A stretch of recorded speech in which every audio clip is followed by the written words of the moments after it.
Because we do not know when we will die, we get to think of life as an inexhaustible well, and yet everything happens only a certain number of times. How many more times will you watch the full moon rise? Perhaps 20, and yet it all seems limitless. Little things used to mean so much to Shelley. I used to think they were kind of trivial. Believe me, nothing is trivial.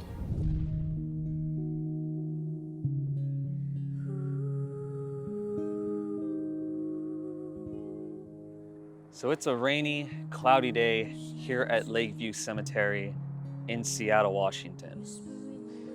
And we are completely unprepared for this video.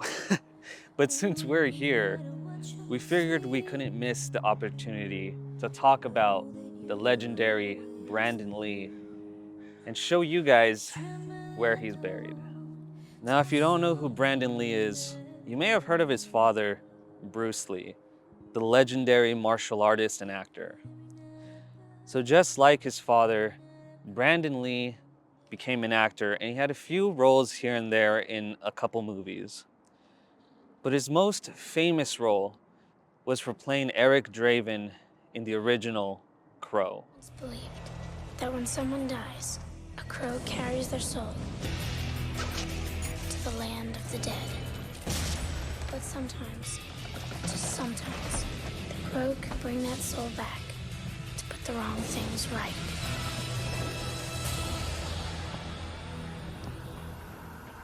Now, The Crow is one of my favorite movies of all time without question, as if you couldn't tell. When I first watched that movie, it absolutely blew my mind. I just really fell in love with the dark atmosphere and the world that the movie created, especially the story it told. It just absolutely appealed to me. The soundtrack to The Crow was also absolutely amazing as well. The Cure, 9 Inch Nails, just such a perfect soundtrack and really added a lot of atmosphere to the movie.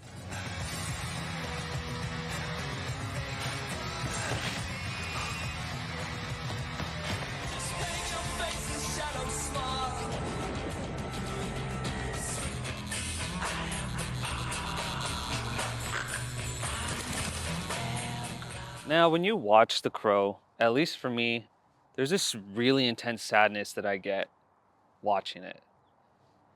Yes, the movie's sad, yes, the movie's dark, but if you know what happened to Brandon Lee while filming, I think you understand what I mean. And that's the tragic accident that happened while they were filming The Crow. On March 31st, 1993, Brandon was accidentally shot by a prop gun by fellow actor Michael Massey while filming a scene. Now, Lee was shot in the stomach by a piece of dummy bullet from a .44 Magnum revolver. Shortly after midnight last Tuesday, Brandon Lee was preparing to film a routine action scene. The script called for him to get shot at as he walked through a door carrying a bag of groceries. Michael Massey, the actor doing the shooting, is reportedly devastated by Lee's death and remains in seclusion. The gun he was using was supposed to be loaded with blanks. Some believe a piece of a prop bullet without gunpowder in it may have been left accidentally in the gun. When the blank was fired at Brandon, some feel it shot out the prop bullet, mortally wounding him. Now, after he was shot in the stomach, Brandon was taken to the hospital where they attempted to save his life.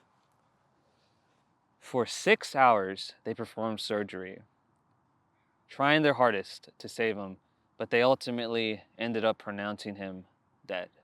An unfortunate accident on a set of a movie cost Brandon Lee his life. Now, something that's always interested me is how they were able to finish the movie when Brandon Lee passed away during the filming of it. There's like numerous scenes where the Crow character, Eric Draven's character, is doing an action, doing something, and they kind of obscure his face. And honestly, the fact that they were able to complete The Crow in as high of a quality as they did is quite honestly astounding to me. There's even a shot in the movie where they had to digitally remove Brandon Lee's face and put it onto another actor to complete the scene, which, considering when this movie came out, is I can't even imagine how much work that must have taken. What are you supposed to be, a clown or something? Sometimes.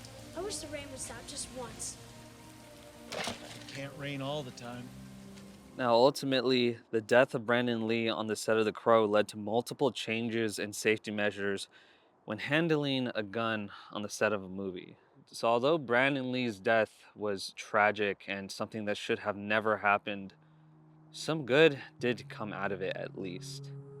What Brandon Lee was able to do with the character of The Crow and what he did in that movie is absolutely amazing, and it's something that holds up even today. And although he didn't have a lot of movie roles, I'm thankful for his portrayal of the Crow. Literally one of my favorite characters of all time, and I don't think anyone could have done it better than Brandon Lee. Okay, so we are now walking up to Brandon Lee's grave. Had to wait a little bit.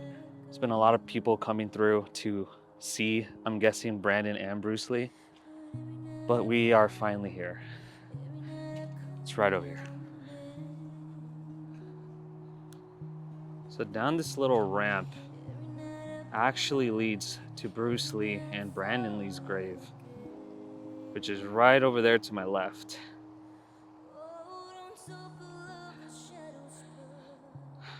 Wow.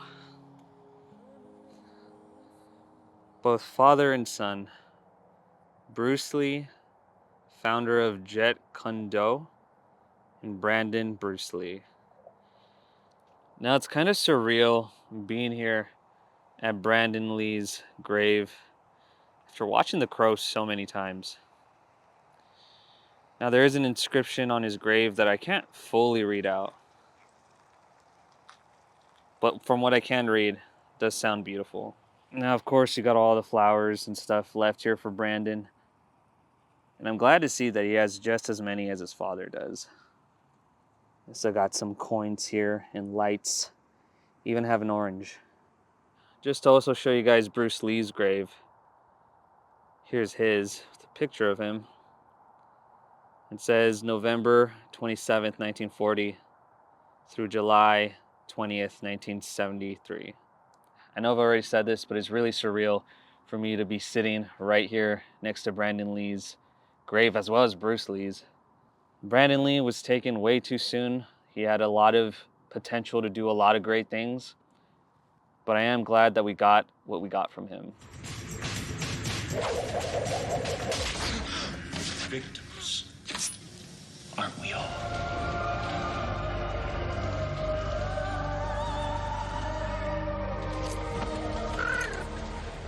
It's weird. While I was visiting their grave, the sun was out.